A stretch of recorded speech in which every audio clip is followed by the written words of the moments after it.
So I was going to do a video on a list of things that I did like about the Inazuma story quests, but the more I thought about it, well, not really the more I thought about it, like more like after thinking about it a tiny bit, I realized that only two things stood out to me as outstanding story quest plot elements, and that's the Vision Hunt Decree and Ayaka's story quest. More specifically, the Vision Hunt Decree story quest chain, in which we got to see the vision bearers who had lost their visions. And as you can see in the video right now, I'm going back and talking to the people who had lost their visions after finishing the main story quest. And if you didn't know, you do get unique dialogue for them, and they'll tell you that they do get their visions back, which was one of my main complaints in my first video on the horrid way in which the Inazuma Archon quest ended, and don't really get a lot of closure. You do get to see the vision bearers being more happy in the ending cinematic, but it's left very vague what actually happened, and it's not explicitly stated that they do get the visions back. And if you go and talk to them, that is what they say. Not only that, you'll get some items, which is always great. You get some heroes wits, and you get a 3-star weapon, which is not that great, but it's something. But more importantly, you do get closure to the Inazuma storyline. You do get closure to the Vision Hunt Decree. Even though it was not resolved in the best way possible, it was resolved. And even though it wasn't included in the main storyline, you do get unique dialogue. So if you haven't already, go talk to these people and get some closure.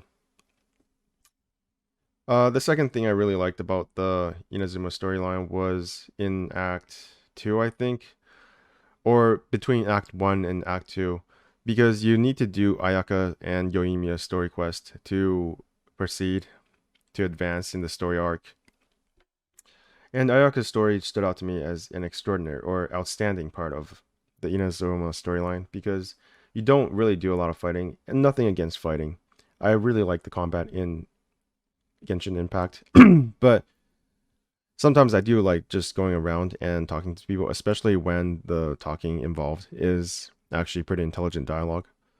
In Ayaka's storyline, did scratch that part of my brain where I thought, well, this is building the character. It made me care about a character that I previously did not think much of. When Ayaka was first revealed, I just thought, well, this is a generic Japanese-inspired female waifu clickbait character.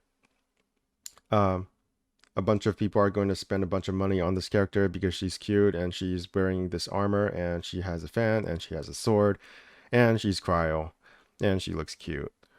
But it turns out she actually does have a personality, and yeah, you don't do any fighting in the story arc, in the story quest for Ayaka, I believe. You just go around and collect a bunch of things so that Ayaka can go meet her mother's friend, who turns out to be the mother herself.